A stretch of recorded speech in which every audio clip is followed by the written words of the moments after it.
안녕하세요. 향기설입니다. 이 시간에는 사대교회에 대한 편지, 사대교회에 보내는 편지 가운데 묵상하겠습니다.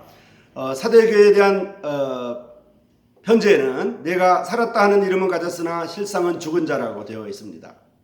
그래서 실제 평판과 또 실제 모습, 실제로 사람들의 평판과 주님이 보시는 실제 모습에 관한 교훈이 이 사대교회에 보내는 편지에 기록되어 있습니다. 이 사대교회에 보내는 편지는 요한계시록 3장 1절부터 6절까지의 말씀입니다. 이 말씀을 중심으로 묵상하겠습니다.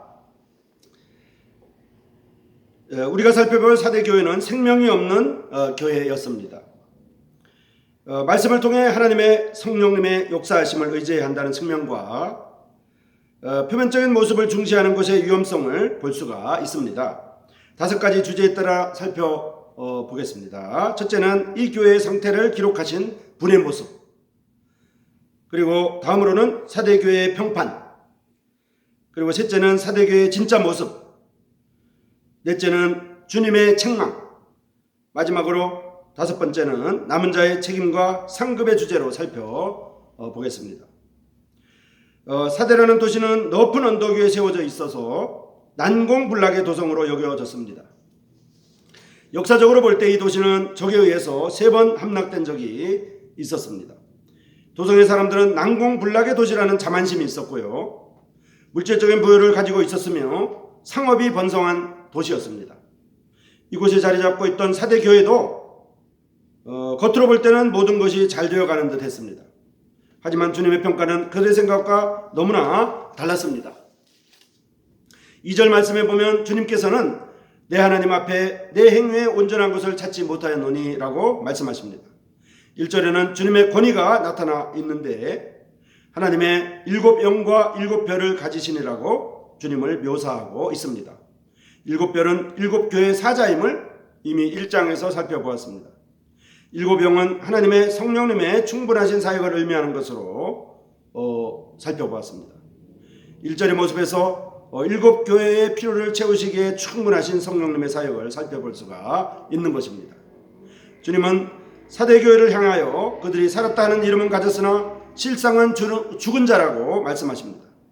그들은 스스로를 위대하다고 여겼지만 주님은 그들이 죽어 있다고 선언하신 것입니다.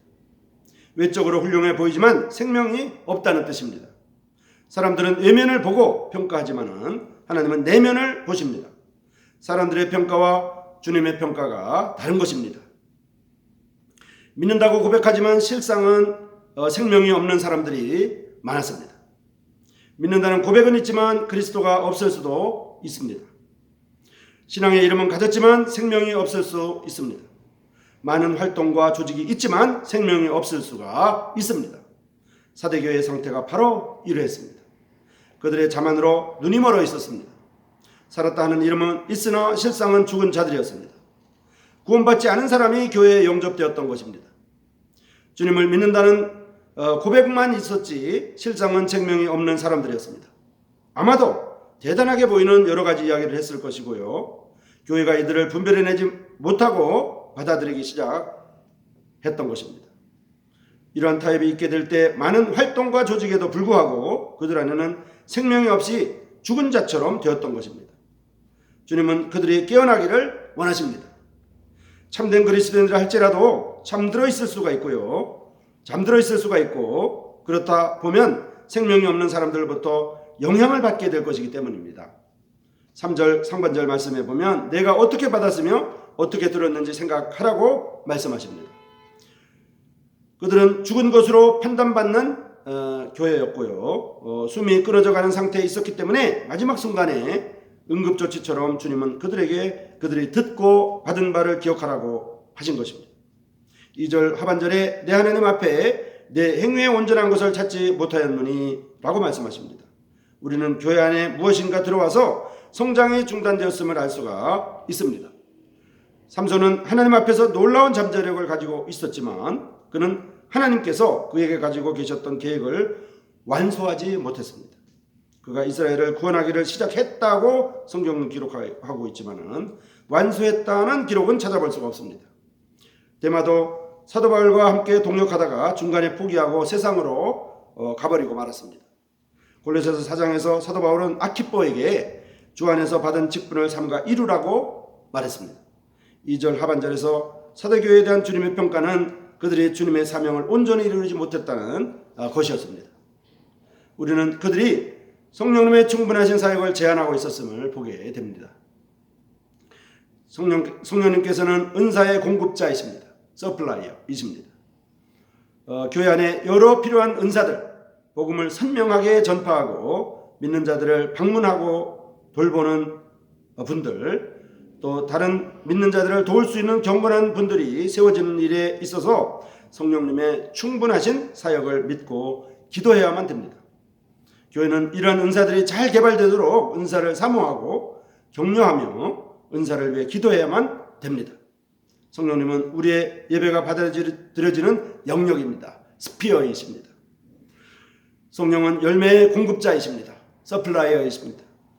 성령님은 우리의 봉사를 강화시켜 주시는 분이십니다. 스트렝스너이십니다. 사도행전에 여러 번 등장하는 단어인 성령 충만은 항상 봉사와 연관되어 쓰이고 있는 것을 볼 수가 있습니다. 성령 충만은 구원받을 때 이미 받은 성령으로 충만해지는 것을 말합니다. 성령의 지배를 받는 것을 말합니다. 성령의 통제하에 들어가는 것입니다.